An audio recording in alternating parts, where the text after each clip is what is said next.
Woo, things are crazy around here.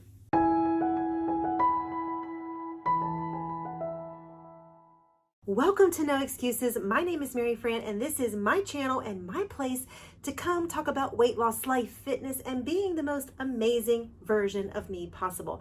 That does include all aspects of my life, and it does include a 150-pound weight loss journey. I'm a little bit over halfway there. So this is my weekly weigh-in, and this weekly weigh-in is going to actually include my weekly weigh-in. It is going to include my 67-day try my best challenge and my monthly results. So lumping it all together today. This week actually was crazy. I started out my week and I actually maintained and actually was doing pretty good. I did eat a few more desserts over the weekend, but my calories were actually in line and things were going well. We were actually outside a whole bunch. We took a huge bike ride. We actually hiked both days out in the woods while we were looking for mushrooms, and we did find a lot of mushrooms. However, when we were out in the woods, I seemed to have lost my cell phone. I remember taking a picture for you guys, of course, and I remember putting the phone in my pocket. And that was about an hour into our trekking through the woods. And when I say we're in the woods, I mean we were off trails. We were going over tree logs and through brambles and around trees and all kinds of things. And I remember taking the picture. I remember putting my phone in my pocket, and I did not zip it up because I wasn't wearing the pockets that zipped. And about 3 hours later, I went to put my hand in my pocket and I'm like, uh-oh. Yeah. We did trek back through the woods for about an hour trying to find it. It was a needle in a haystack. Now we used the Find My Phone. Jason was calling me and we never got close enough to actually get any kind of response from my phone. So this week I spent a chunk of change to buy a new iPhone. Oh well. My only consolation is the fact that I needed a new phone. My other phone was about 4 years old. So it was slated to be purchased anyway soon. I just didn't want to do it this week. I went back to work on Monday and stress just ratcheted up every day, all day, and it was just absolutely crazy. Something else that happened this week? I got new glasses. They are progressive lenses, and right now, woo, things are just kind of crazy when I look down because like the floor is kind of blurry and it's just getting used to them. I'm about 24 to 36 hours into wearing them, getting used to them. Woo, that's all I'm gonna say. So how did I do on my weight loss journey this week? Do I have to talk about it? I really don't want to talk about it because you see, I just kind of was like, whatever, stress, phone, glasses. For a good portion of the week, I really honestly just didn't care. Luckily for me, my weight stayed right about that same level that I've been sitting at, and so I'm very grateful for that. I did not count my calories for most of the week while I ate. I will say that I did go back and count calories after the fact, like days after the fact. And I did realize that my calories were still staying right about that 1,400 calorie mark, which is actually where I wanted it to be. So that was actually encouraging for me to figure out. But I did not eat many fruits and vegetables. I tried. I really tried. And I probably made it to about 3, maybe 4 a day on a good day. But I didn't always hit my 5.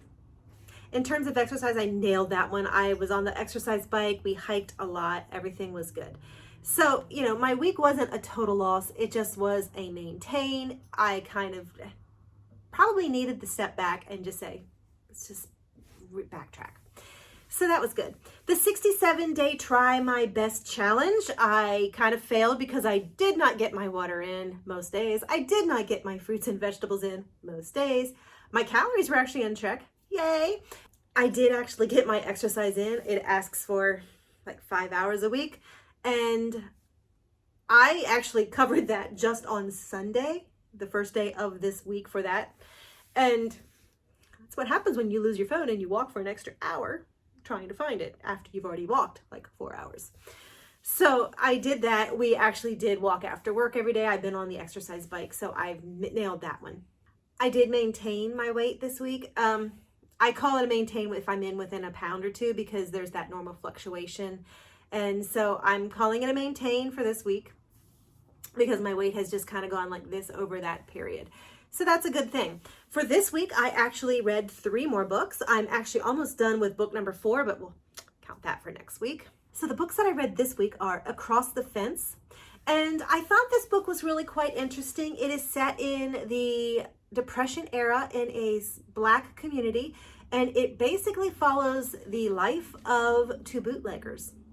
And so it was kind of interesting to follow that lifestyle of something that you don't normally read about and know about. So I thought that was really, really neat. However, the book had no plot.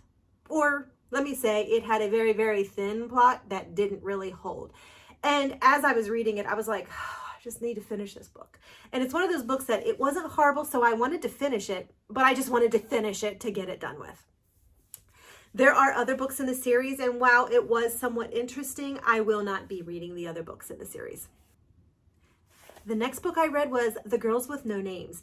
This book was actually pretty good. At times it was a little slow moving, but it is set in the 1920s, and it is about 2 girls, one who was born with the silver spoon in her mouth and the other one who was born with a heart defect. And it talks about how they always looked at the one that, had good health as the strong one and the one that had poor health as the weak one. And she was expected to die.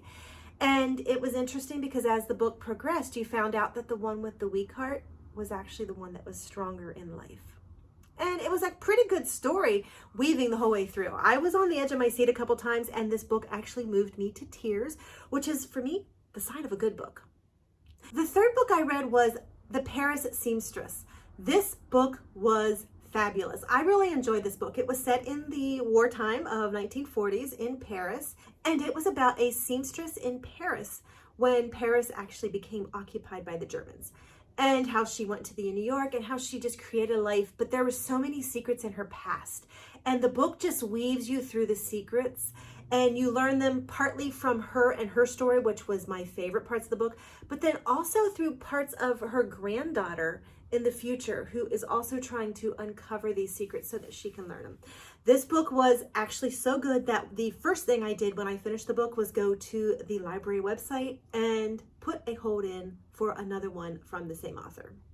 So this is a really good book. Right now I'm just reading a Christian romance. I'll talk about it next week because it's not done yet.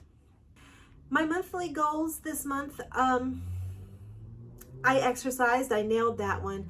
My steps, I actually averaged out well, and I did okay with those. The money, I did not do so very well with, simply because I bought myself a new iPhone. And of course, even though I have insurance, the glasses were a couple $100. So, did not save money, but I did not go into debt. And I've only had to pull a little bit out of savings to cover my expenditures. The calories I actually did pretty good with. As I said, I did really, really good with the fruits and vegetables up until this week. But you know what? New day, new month, new hour. I got this. So I'm not out of the game. I think I needed the week of just like sitting back and just saying, forget it all. I didn't go crazy, but I just think I needed that time. So I am here. I am ready to rock out the month of May and to do really good with my weight loss. I can do it. You can do it. No excuses.